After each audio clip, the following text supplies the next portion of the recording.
Pourquoi ne voulons pas attendre le temps de Dieu? Quand le temps de Dieu arrive, qu'est-ce qui peut vraiment empêcher le temps de Dieu? Quand Dieu, par exemple, voulait créer le ciel et la terre, qu'est-ce qui a empêché Dieu de faire le ciel et la terre? Quand il a fini même de faire le ciel et la terre, donc au moment où il a dit, quand il a fait la terre, la Bible dit que la terre était informe et vide. Au moment où il devait emmener la lumière, qu'est-ce qui a empêché Dieu d'emmener la lumière? Personne. Il y a eu plusieurs temps avant que Abraham va naître. Avant qu'Abraham va naître, il y avait plusieurs idolâtres qui étaient là. Il y avait plusieurs peuples qui ne connaissaient pas Dieu. Dieu voulait se révéler à son serviteur Abraham. Qu'est-ce qui a empêché Dieu de se révéler à son serviteur Abraham? Au milieu d'une génération impie, au milieu d'un peuple où personne ne connaît Dieu. Mais Dieu avait décidé dans son conseil que lui, il va faire entendre sa voix à Abraham et il va le faire sortir de la maison de son père. Donc il y a un temps que seulement Abraham devait attendre. Abraham a prié pour que Dieu lui parle. Qu'est-ce que dans la Bible, dans Genèse chapitre 12, est-ce qu'on nous a dit qu'Abraham a prié ou bien Abraham a fléchi les genoux ou bien Abraham a jeûné pour que Dieu se révèle à lui? C'est une question que nous sommes en train de nous poser. Abraham était dans un endroit où c'est le paganisme total. Son papa même était un sorcier. C'est-à-dire qu'il y avait des liens de génération fatigués là-bas. Mais qu'est-ce qui pouvait empêcher Dieu de ne pas entrer dans cette maison pour faire sortir Abraham? C'est-à-dire que la parole de Dieu peut aller dans n'importe quel endroit. La voix qui sort de la parole de Dieu, la révélation de Dieu qui appelle et qui délivre, cette révélation peut entrer dans n'importe quel lieu.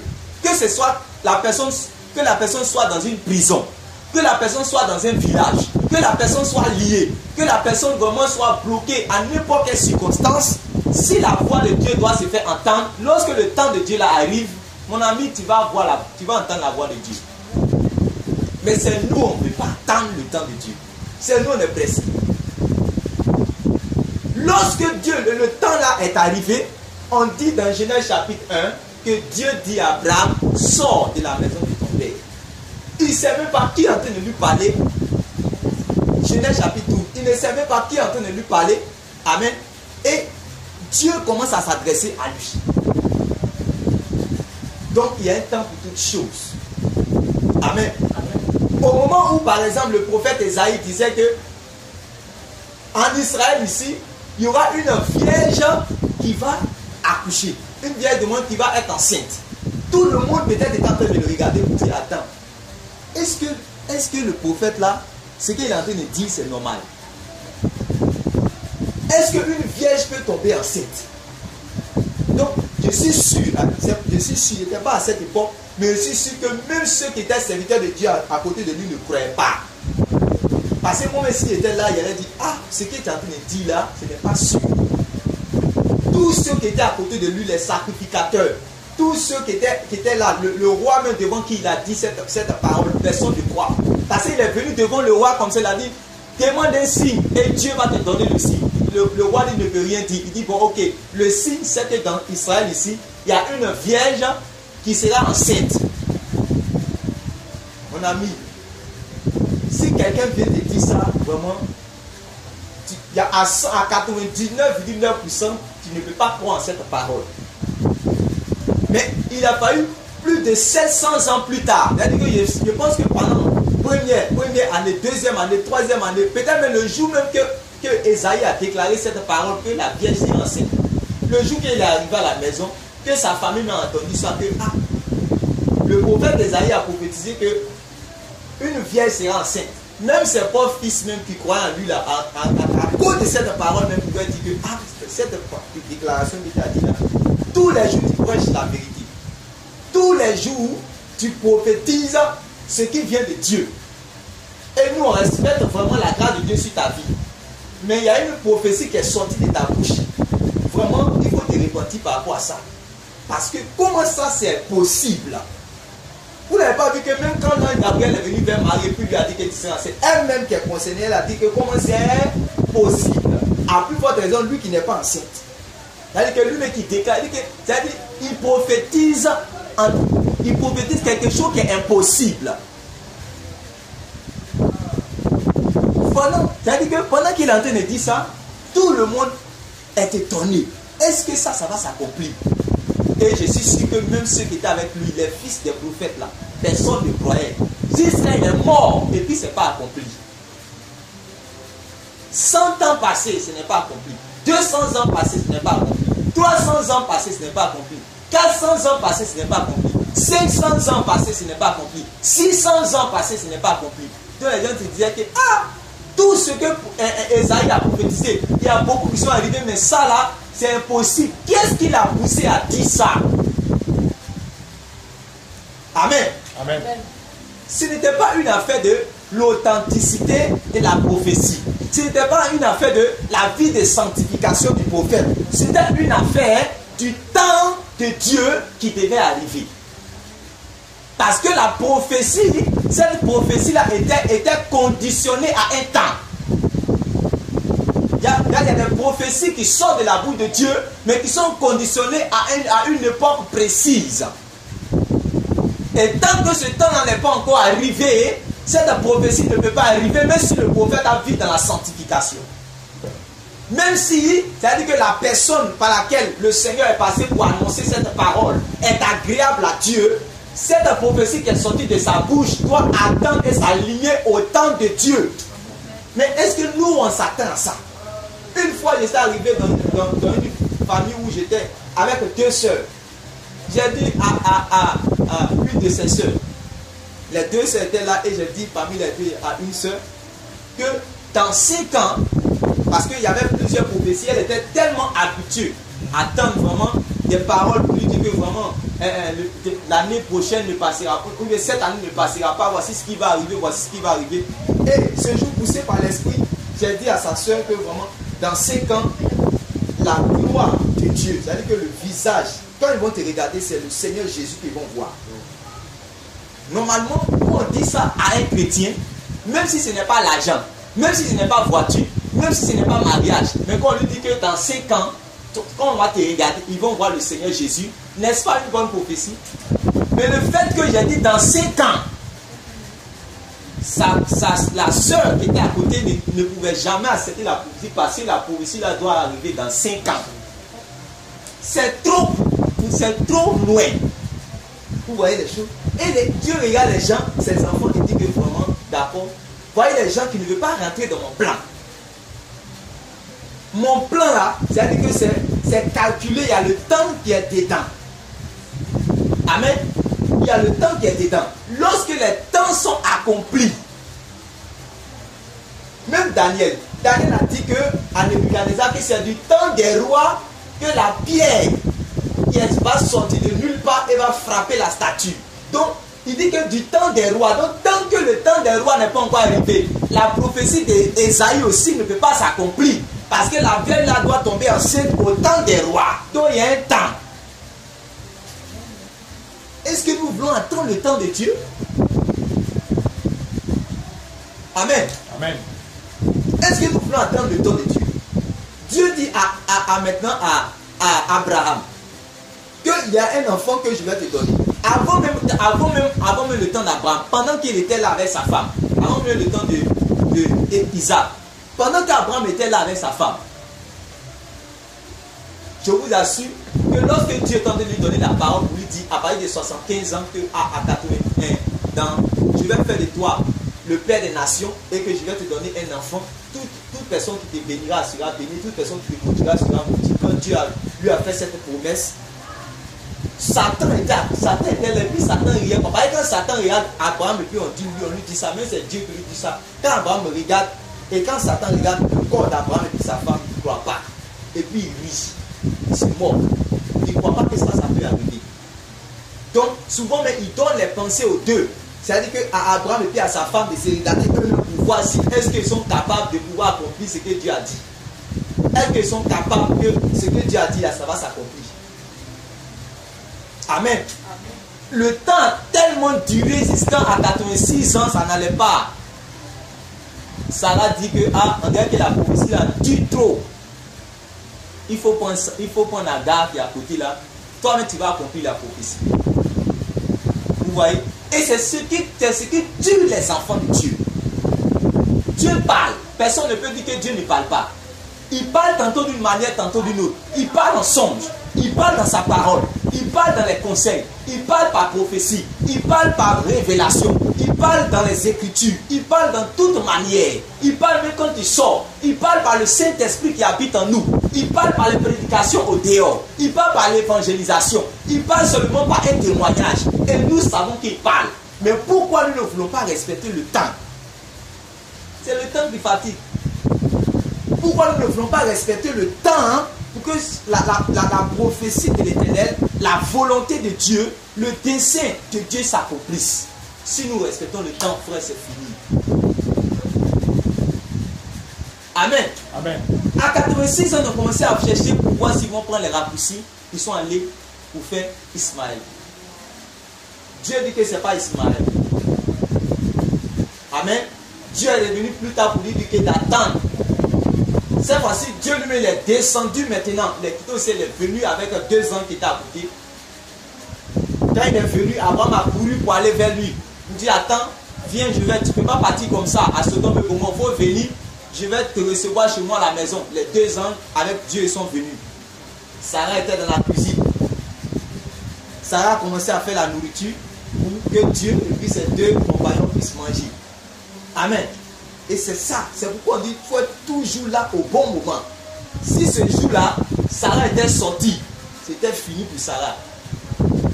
C'est pourquoi il faut être, c'est-à-dire que il faut être toujours là au bon endroit et au bon moment. Et puis il faut être toujours en train de faire ce qui est bon. Amen. Et je prends l'exemple. Si Sarah, tellement elle a tout préparé pour son mari, un jour son mari, il y a quelque chose qui s'est passé ce jour-là à la maison.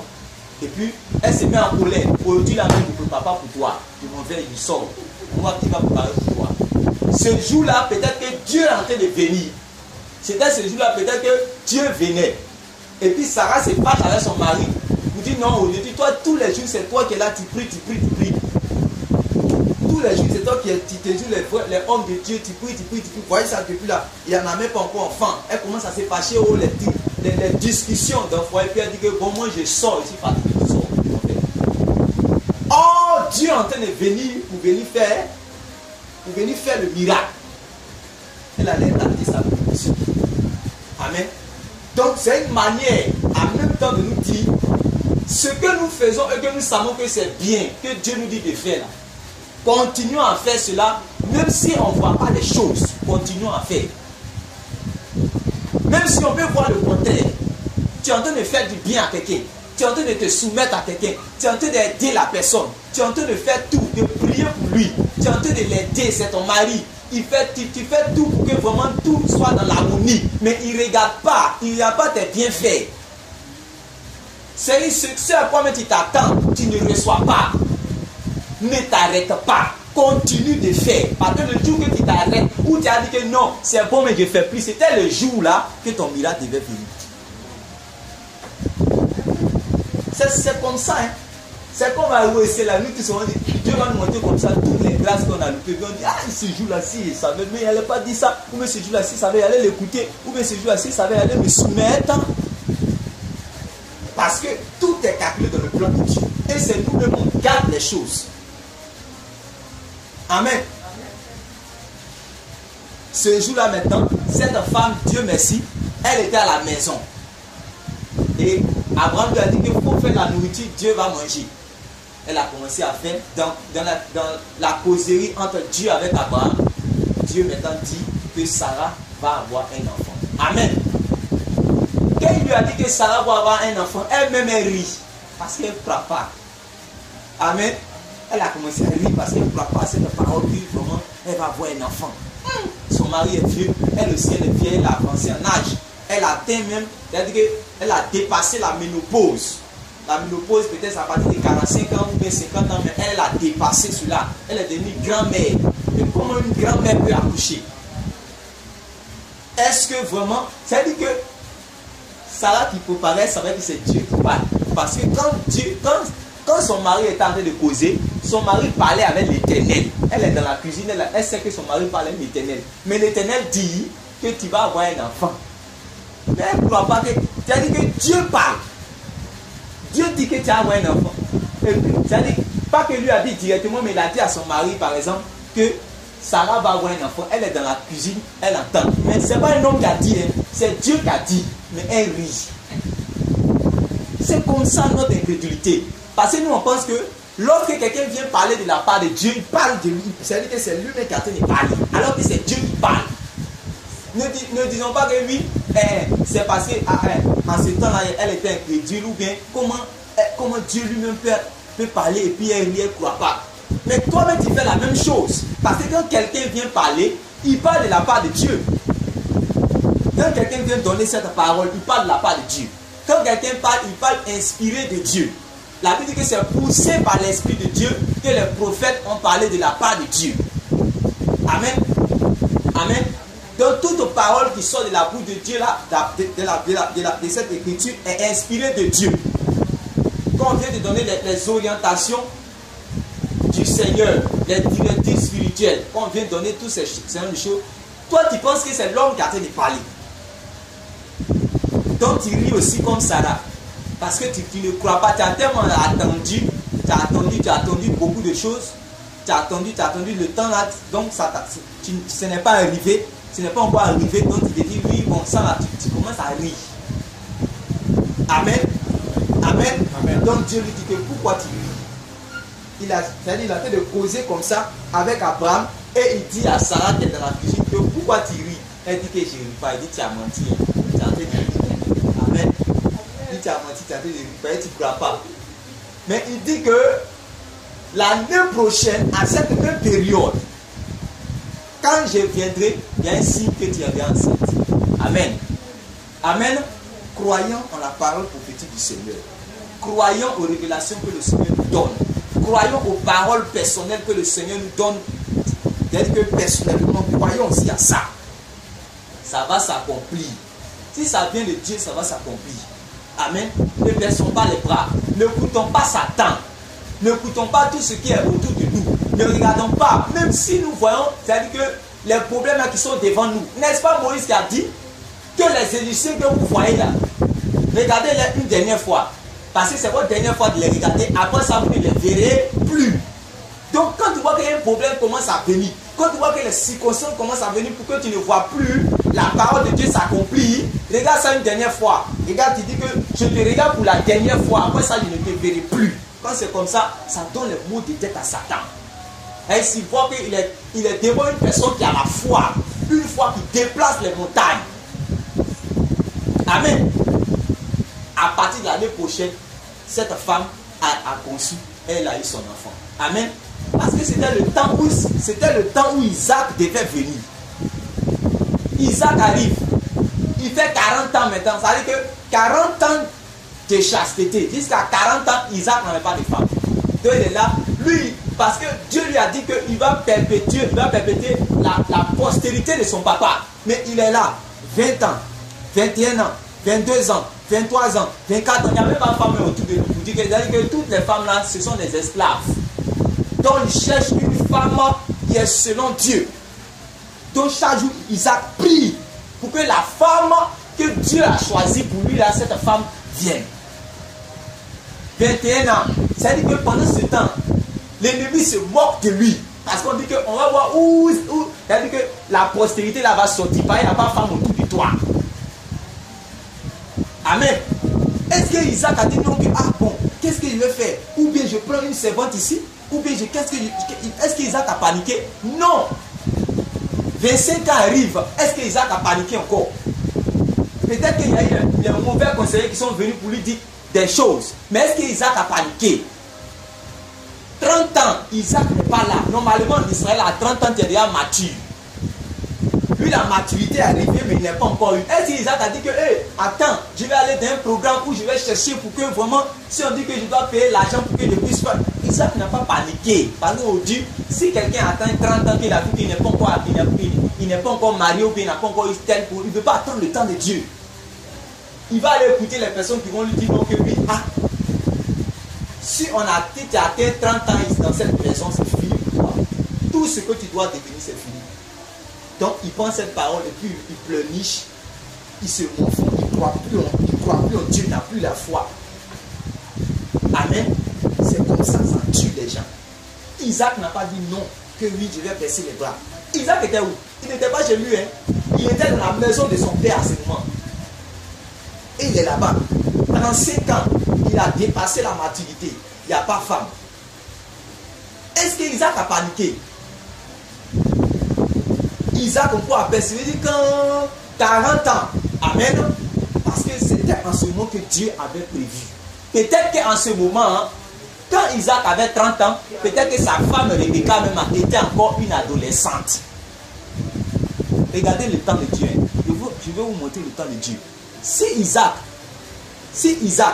avait 25 ans, qu'il voulait se marier à 25 ans, elle c'était Rebecca avec quel âge? Je vous pose la question. Tout est calculé par Dieu. Tout est calculé par Dieu pour un enfant de Dieu qui sait Dieu avec fidélité. Tout est calculé. Il n'est qu'à prier puis attendre le temps, ça va venir. Il n'est qu'à faire ce qu'il est en train de faire pour Dieu. Il n'est qu'à faire ça bien tous les jours sans se décourager. Il est en train d'arriver à son temps. Son temps est devant lui, il est en train d'arriver. Si c'est pour ça pour dire donc à 25 ans, il y a sa côte, il n'allait pas se marier avec sa côte. Là, il se mariait avec une servante, il allait souffrir dans le foyer. Il allait aller, c'est-à-dire qu'envoyer comme de la même manière que son papa allait prendre les raccourcis pour prendre Ismaël. Aujourd'hui, Ismaël a créé les Ismaélites pour créer la division entre Isaac, la lignée d'Isaac et la lignée d'Ismaël. Tout ça, c'est les tribulations. Quand tu veux prendre les raccourcis pour aller contre le temps, tu peux créer les tribulations. Et aujourd'hui, jusqu'à présent, notre Père dans la foi nous a mis dans le problème. Je vais utiliser les termes durs pour qu'on puisse comprendre. S'il n'avait pas pris les raccourcis, tout ça n'allait pas arriver. Mais Isaac a attendu le temps de Dieu. Parce que tout était déjà calculé. Au moment où lui, il est devenu plus mature, sa femme aussi devient encore plus mature. Elle devient prête. Pendant ce temps que Isaac est en train d'attendre, Rebecca, de l'autre côté de la famille de son père, elle est en train de travailler. Chaque jour, Rebecca va au puits. Elle est en train de puiser de l'eau. Elle est en train de faire plaisir à ses parents. Elle est en train de surveiller les brebis de son parent. Tous les jours, elle est en train de faire ça. Tous les jours, elle est en train de faire ça. Tous les jours. Elle n'a pas dit que, depuis là, je viens ici. Parce qu'au puits où elle partait, il y avait plusieurs bergers qui partaient aussi faire nourrir, faire abreuver leur troupeau, n'est-ce pas? Donc, il y avait plusieurs hommes là-bas. Est-ce que c'était ça, c'est les hommes qui étaient devant qui ont paniqué Rebecca? Rebecca sait que ce qu'elle a en train de faire là, son temps aussi va venir. Elle n'a pas pris la raccourci pour dire que bon, c'est qui en même temps vient chercher, vient. Non. Elle a en train de faire son travail au puits. Et le puits ici, c'est le symbole aussi de l'œuvre de Dieu. C'est le symbole de la parole de Dieu. C'est le symbole de la volonté de Dieu. Faisons toujours la volonté de Dieu. Parce qu'une femme, ça se marie au puits. Amen. Dieu donne son serviteur à une femme qui est au puits. Une femme qui n'est pas au puits là, Dieu ne va pas donner son serviteur. Le puits, c'est l'église. Une femme qui n'est pas l'église du Seigneur. Une femme qui n'est pas abreuvée. Le Seigneur dit que venez aux eaux, je vais vous donner de l'eau. Tous ceux qui ont soif, ils seront abreuvés. Donc si tu n'es pas au puits, tu ne peux pas avoir les promesses du Seigneur. C'est au puits que Isaac devait forcément avoir son épouse. C'est pourquoi depuis là, toutes les femmes qui étaient avec lui dans sa contrée, il n'y a pas une qu'il a pu avoir parce qu'il n'y avait pas une qui était au puits en train de faire la volonté de Dieu. Une seule personne était en train de faire la volonté de Dieu, mais elle était loin de lui. Mais comme elle était en train de faire la volonté de Dieu, Dieu a tout fait pour les mettre ensemble. Il a envoyé son serviteur Éléazar pour aller chercher cette femme pour Isaac. Éléazar arrive au puits. Il dit que, Seigneur, vraiment, je suis venu pour chercher une femme selon Dieu, une femme vertueuse. Pas une femme qui va apporter les problèmes dans le foyer. Je veux chercher une femme qui va solutionner les choses. Je Il veut chercher une femme qui va prier. Il veut chercher une femme qui va soutenir ce serviteur parce que c'est un homme de grande destinée. C'est un homme vraiment qu'il y aura beaucoup d'obstacles devant lui. S'il n'a pas une bonne femme, qu'est-ce qu'il va pouvoir faire? Pendant qu'il est en train de faire cette bonne prière, Dieu est en train de faire venir maintenant cette femme qui est Rebecca. Et cette prière, il dit encore à Dieu, Seigneur, si vraiment c'est elle qui est bonne, il faut qu'elle nourrisse tous les chameaux qui sont là. Il faut qu'elle abreuve tous les chameaux qui sont là et que moi-même je donne de l'eau. Amen. Quelque chose qui était impossible. Parce que les chameaux, ils boivent plusieurs barriques d'eau. Un seul chameau, il peut boire, c'est-à-dire que moi, le congélateur, si ça remplit de l'eau, un seul chameau peut boire 2 comme ça. Vous voyez? Et elle est venue. Quand elle a vu ce gars, elle dit que tous les chameaux, je vais leur donner de l'eau, eux tous.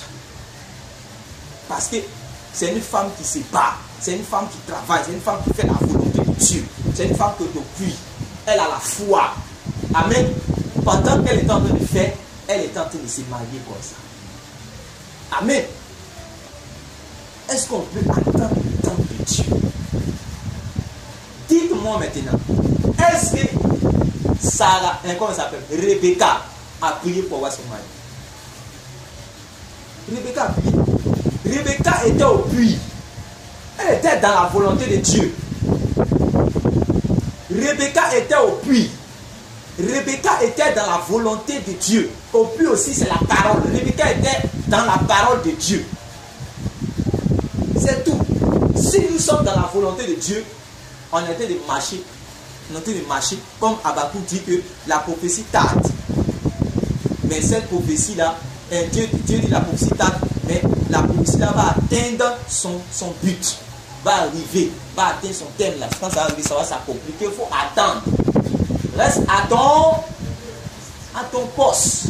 Le poste de Rebecca, c'était le puits. Maintenant, nous, quel est notre poste?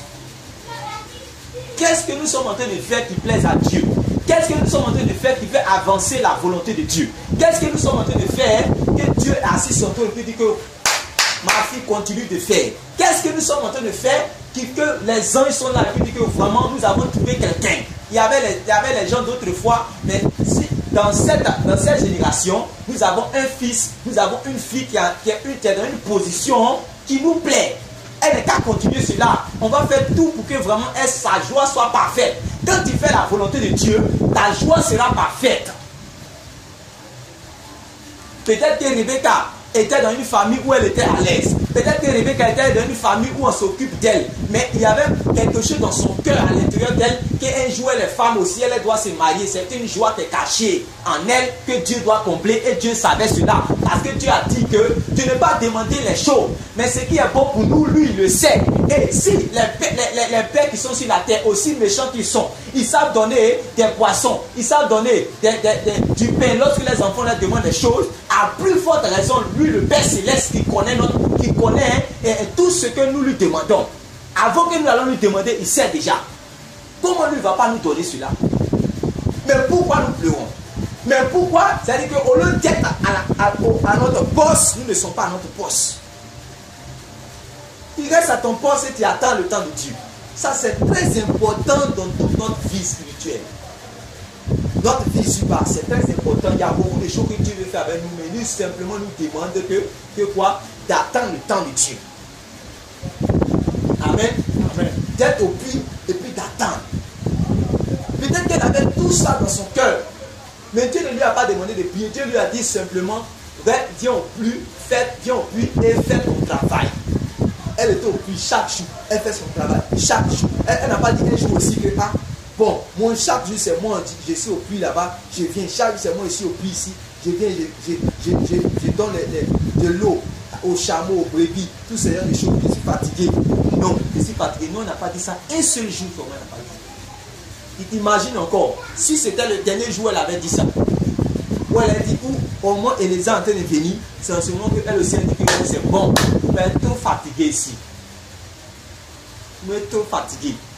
Il y a des personnes qui disent non, que je suis trop fatiguée. Elle cherche enfant. Elle a son mari. Elle cherche enfant. Au moment où son mari veut aller, elle, que je suis trop fatiguée. Or que c'était le jour qu'elle doit avoir son enfant. C'est comme ça qu'elle rate les bénédictions. C'est comme ça. Tout est calculé par Dieu. Si elle avait dit que non, lui, vous m'avez tout fatigué, ici fatigué, c'est bon, il ne veut plus. Éléazar n'allait pas la trouver au puits. Ce que tu es en train de faire, il faut continuer à le faire.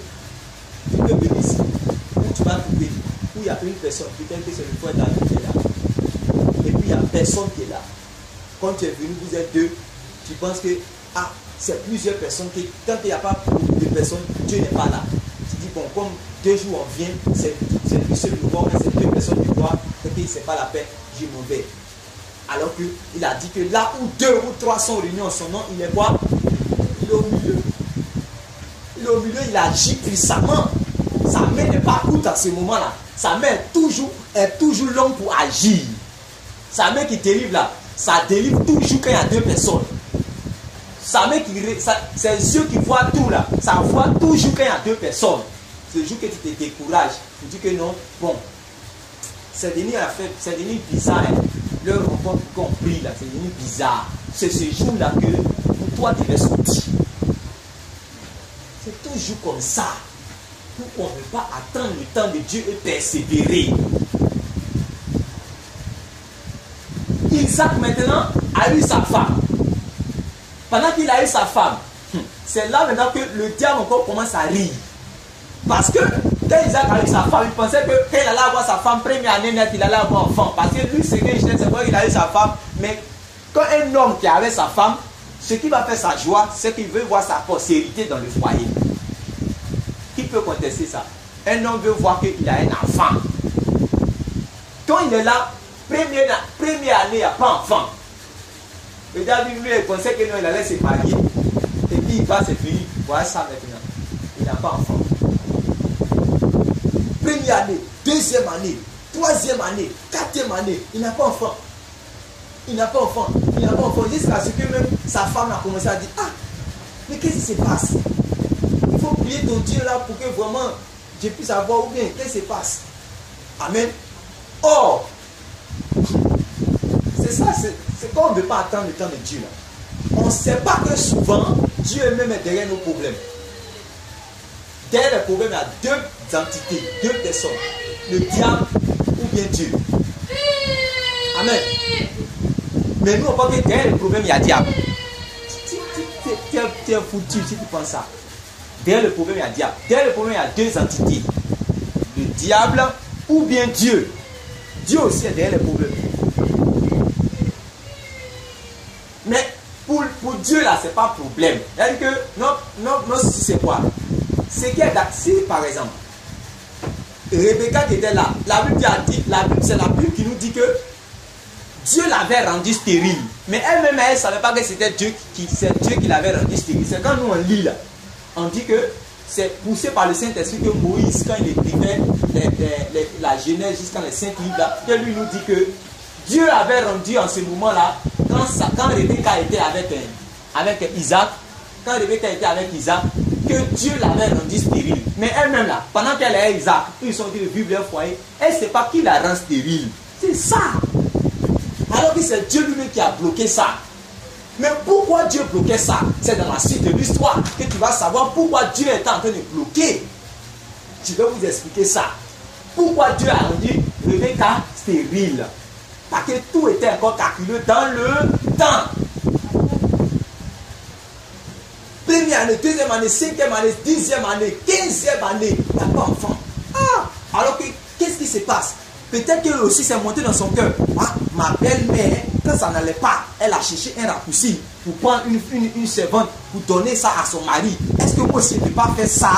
C'est monté dans son cœur. Mais est-ce qu'elle a cédé à cette tentation? Vous voyez que ce n'est pas monté dans le cœur de Rebecca aussi. C'est monté dans le cœur de Rebecca. Elle est dans une famille où elle est belle. On dit qu'elle était belle. Tu peux être belle, mais il n'y a pas d'enfant. Mais qu'est-ce que tu as fait? Tu peux être belle, mais il n'y a pas de mariage. Mais qu'est-ce que tu as fait? Est-ce que tu vas attendre le temps de Dieu ou bien tu vas aller te vendre? C'est ça. Rebecca était là. Elle a prié, elle allait encore vers son mari. Mais qu'est-ce qu'on fait? On va prier, qu'est-ce qu'on va faire? Son mari dit que laisse. Prions le Seigneur. Va, prions le Seigneur. Amen. Et puis attendons. Elle a prié. Quand les 20 ans se sont accomplis, c'est 20 ans plus tard. Nous on dit que si quand c'est beaucoup, 20 ans plus tard. Vous voyez comment Dieu fait les choses. Et puis c'était pas Satan, c'était Satan. On peut dire que Satan, comme du moins cette femme qui avait été liée depuis 18 ans dans la synagogue, elle était coupée là.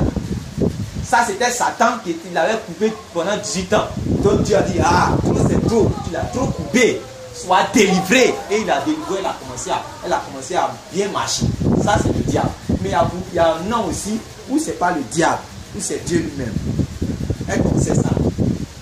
Tant que tu ne vas pas prier pour savoir qui est derrière, tu as un combat. Feu. Il n'y a pas d'attente. Dieu dit que mon temps n'est pas encore arrivé. Mon temps là n'est pas encore arrivé. Il faut que mon temps là arrive. Amen. Amen. Il faut que mon temps là arrive.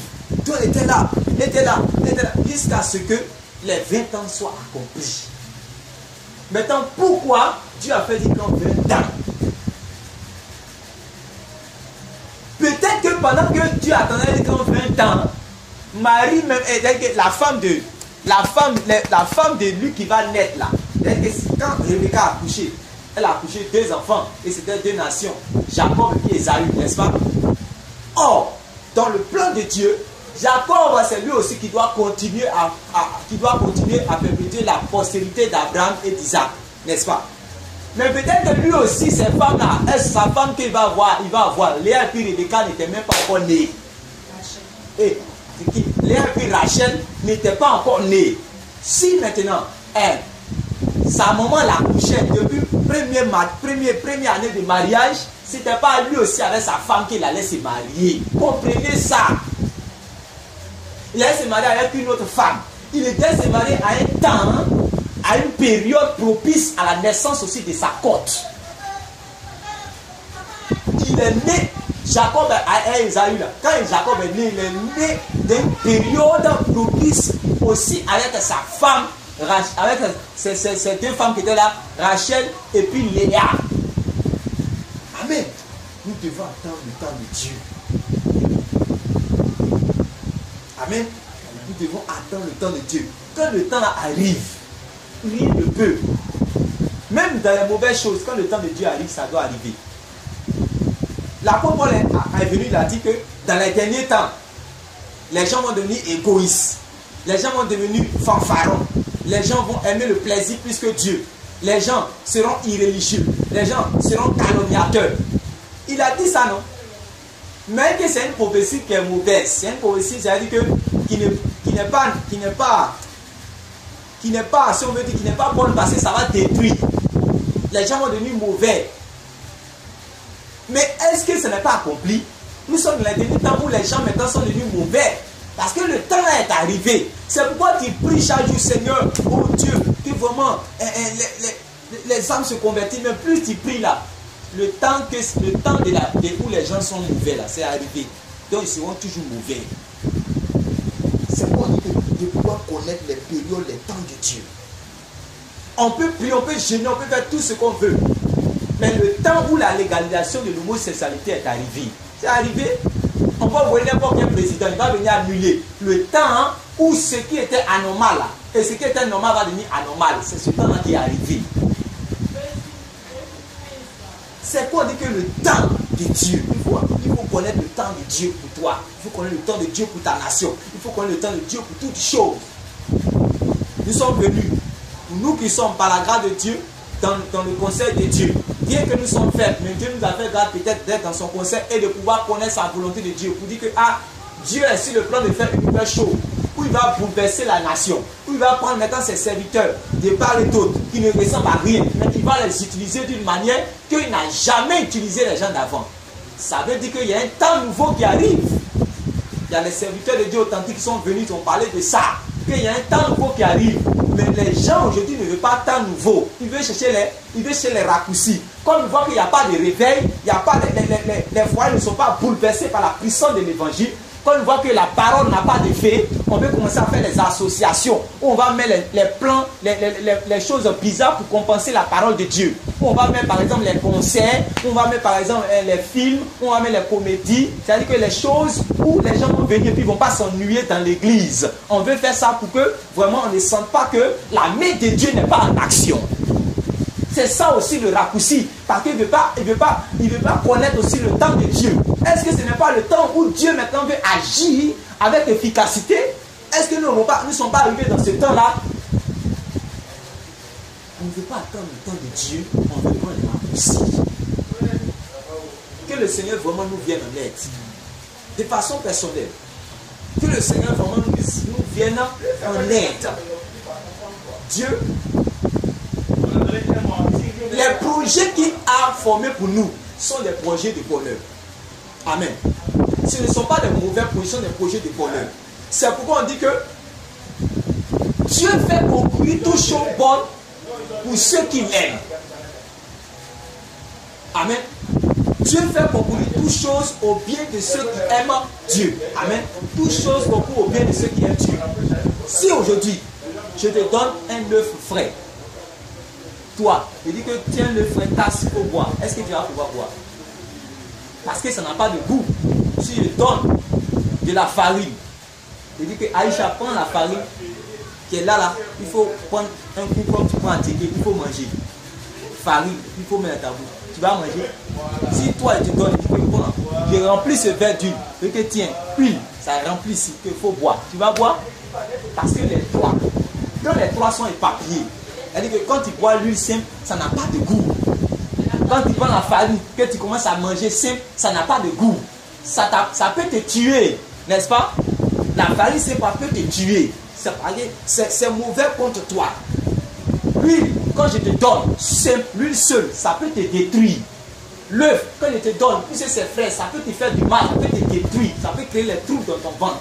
De façon dispersée, c'est comme des problèmes. Mais quand on met tout ensemble, on prend l'huile, on prend la farine, on prend l'œuf frais, ça devient quoi? Ça peut devenir un gâteau. On peut prendre pour faire gâteau. C'est ça, Dieu dit que tout problème qui arrive à tous ses serviteurs et ses servantes, il prend tout et puis ça devient un gâteau au temps de Dieu. Pour chacun de nous, au temps de Dieu, tout ce qui était mauvais, Dieu va faire quand ça devient bien. C'est pourquoi on peut rencontrer des personnes qui avaient été violées, des personnes qui avaient été violées. Le diable pensait qu'il avait déstabilisé leur vie. Or, pendant qu'il était en train de faire ça, il y avait un témoignage puissant à partir de ce viol qui lui est arrivé là, qu'elle allait devenir quelqu'un à partir de ce témoignage. Est-ce que nous on sait ça? Parce que le diable, c'est le spécialiste des passés ratés. Il va venir, va te montrer que tout ce qu'il y a dans ton passé est bizarre. Que il ne faut même plus compter sur le temps de Dieu, n'attends plus Dieu, fais ce que tu veux, il faut vivre comme tu veux, parce que le temps que tu attendais ne peut plus arriver. Regarde, ton passé est bizarre, a été déstabilisé, ne compte plus sur Dieu. Et chaque jour il te rappelle cela, c'est l'infatigable accusateur, c'est l'infatigable, c'est-à-dire que lui il ne se fatigue pas pour te faire chuter. Il ne se fatigue pas pour te décourager. Il ne se fatigue pas pour t'accuser. Il ne se fatigue pas pour te faire tomber. Jamais il va se fatiguer. Il ne se fatiguera pas. Il envoiera. S'il envoie un démon pour te fatiguer, si ce démon est fatigué, il va changer. Il va envoyer un autre démon pour que tu puisses percer la foi. Pour que tu puisses dire que non, le temps de Dieu ne va pas arriver. Mais laisse-moi te dire que si tu attends le temps de Dieu, dans le temps de Dieu, ça va s'accomplir. Si tu es dans la volonté de Dieu, le temps de Dieu va arriver où tu vas voir les promesses de Dieu s'accomplir dans ta vie. Seulement être dans la volonté de Dieu, pourquoi tu veux prendre les raccourcis? Pourquoi nous voulons prendre les raccourcis? Ce que nous faisons qui est bien, faisons-le. Quand Jonas, il a envoyé Jonas pour dire qu'il va parler à Ninive. Jonas, en train de partir, voici que sur la route, il fait le vent maintenant a commencé. Quand le vent a commencé, les gens qui étaient dans le bateau disent: ah, mais il y a qui est? Nous, on n'a jamais, depuis qu'on voyage, il n'y a jamais problème de bateau. Mais qu'est-ce qui se passe? Et puis, qui est dans le bateau qui est un mauvais passager, il faut qu'on le jette du bateau. Ils ont tourné, ils ont tiré au sort. Quand c'est un sort, ça tombe sur Jonas. Parce que Satan voulait que ça tombe sur Jonas pour qu'on le jette, on le jette du bateau. Ils l'ont pris, quand ils l'ont jeté, ils sentent que Satan a clamé ce jour-là parce qu'ils savaient que Jonas, en l'envoyé, c'est un pion, c'est quelqu'un qui est un pion pour le royaume des cieux. Il sait que quand Jonas prêche, plusieurs personnes se convertissent. Et c'est pourquoi il a prêché. La Bible dit que même les animaux se sont repentis. Jonas, Satan connaissait Jonas. C'est pourquoi Satan voulait faire tout pour que Jonas ne puisse pas arriver à Ninive. Donc quand ils l'ont jeté même dans l'eau, Satan était content. Il dit, oh, voilà, Ninive est foutu. Mais pendant qu'ils sont en train de le jeter dans l'eau, encore, ils voient une baleine, un gros poisson qui vient en vallée. Et que cette fois-ci, si Jonas est sorti là, c'est que Dieu là, j'ai le respecté. Il est dans le ventre du poisson. Un jour, c'est-à-dire que on ne peut pas être dans le ventre du poisson, frère, et puis être inconscient. Jonas est tombé, il était comme mort. C'est pourquoi le Seigneur Jésus a pris l'exemple de Jonas. Il dit, comme Jonas a fait 3 jours dans le poisson, le Fils de l'homme, comme Jonas a fait 3 jours dans le ventre du poisson, le Fils de l'homme aussi va faire 3 jours dans le sein de la terre. Or, il parlait en ce moment de sa mort. C'est-à-dire que Jonas aussi était mort, frère. C'est ce que je vais vous révéler dans la Bible. Jonas est mort dans le ventre du poisson. Mais Dieu l'a ressuscité. Dieu a fait qu'il a dérangé le ventre de la baleine. La baleine était obligée de se téléguider pour aller à Ninive. La baleine est devenue un bateau rapide pour arriver à Ninive. Parce que pourquoi? Jonas était en train de partir d'un autre coin. Jonas était en train de partir à Tarsis. Or que Dieu ne veut pas qu'il parte à Tarsis. Dieu envoie une baleine pour dire qu'il y a changement de position. Parce que pourquoi? Le diable t'emmène en affaire. Le diable t'emmène dans le découragement. Le diable t'emmène dans les choses qui ne plaisent pas à Dieu dans le monde. Il a t'emmener quelque part d'autre. Mais Dieu doit envoyer une baleine pour te dire que non, pour revenir dans la volonté de Dieu. Et c'est quoi? Il était là-bas. Il était là-bas. Quand la prière de Jonas, lui, il a dit quoi? Il dit, les liens du séjour des morts m'environnaient. Ça veut dire qu'il était mort. Et il est allé à Ninive, il a été... Pendant qu'il était dans le poisson, Satan était acclamé parce qu'il dit que c'est fini, sa destinée est finie. Il va tomber en enfer parce qu'il a désobéi même à Dieu. Mais le temps de Dieu devait s'accomplir. Le temps de Dieu pour la repentance de Ninive là, il faut que ça arrive. Par n'importe quel moyen il va passer, il faut que ça arrive. Même si c'est pour ressusciter Jonas, je vais le ressusciter. Donc quelle est la situation qui nous préoccupe? Quelle est la situation qu'on regarde et on dit que non, c'est impossible. Nous avons le Dieu des cas impossibles. Il faut que nous persévérions et que nous fassions sa volonté afin d'attendre que le temps, ça arrive et nous allons voir devant nos yeux. Comme ça, la main de Dieu agit. Élisée a dit quelque part, il dit que regarde le ciel. Il y aura une fenêtre dans le ciel. La main de Dieu va sortir et la famine qui est là, ça va cesser. Dieu va bénir. Il y a un officier qui est à côté là-bas, il dit que et du moins, il a dit que non, quelques jours après, Dieu va bénir, il y aura, les gens seront, tout le monde va manger. Il a dit que cette famine là, ça ne va plus exister. Vous allez voir, Ignam qui était 1000 francs va devenir 5 francs. Parce que partout dans toutes les maisons, il y aura la nourriture. L'officier à côté dit que même si Dieu ouvre une fenêtre dans le ciel et fait tomber des choses, ça ne peut pas arriver. Élisée l'a regardé. Élisée connaît le temps de Dieu, il l'a regardé, il a dit que ça va venir, mais toi-même tu ne vas pas goûter dedans, tu vas mourir. Parce que tu ne veux pas respecter le temps de Dieu. Tu vas mourir. Mais quand le temps de Dieu est arrivé, est-ce que la famille n'a pas disparu? Est-ce que l'abondance n'est pas venue? Donc c'est ce que Dieu veut nous dire ce soir. Nous sommes en train de faire la volonté, nous marchons dans la sanctification, nous marchons dans la voie de Dieu, nous nous éloignons de tout ce que Dieu n'aime pas, mais nous ne voyons pas souvent les fruits, ou bien nous ne voyons pas que notre joie est parfaite. Et souvent, il nous arrive d'être découragés. C'est pour ça que je suis venu, je sais pourquoi Dieu veut nous exhorter par rapport à ça. Parce qu'il nous arrive à quelquefois où nous disons que ah Seigneur, mais je suis là, je fais ta volonté, je prie, je jeûne, je me donne le peu que j'ai, je sacrifie. Je marque la sanctification, ce que les frères donnent comme prédication, comme enseignement, je mets ça en exergue, mais pourquoi je ne vois pas? Qu'est-ce qui se passe? Tu ne sais pas qu'il y a un temps pour Dieu d'agir, tu ne veux pas attendre. Il est en train de perfectionner, il veut que tu rentre de façon harmonieuse dans la destinée, de façon harmonieuse dans la prophétie, de façon harmonieuse dans sa volonté. C'est ça. C'est ça qui est sur mon cœur. Que vraiment, je voulais nous faire savoir. Que vraiment, on puisse connaître comment Dieu agit. Et quand on va connaître cela, nous allons voir. C'est-à-dire qu'il y a une situation bizarre peut arriver, tu commences à rire.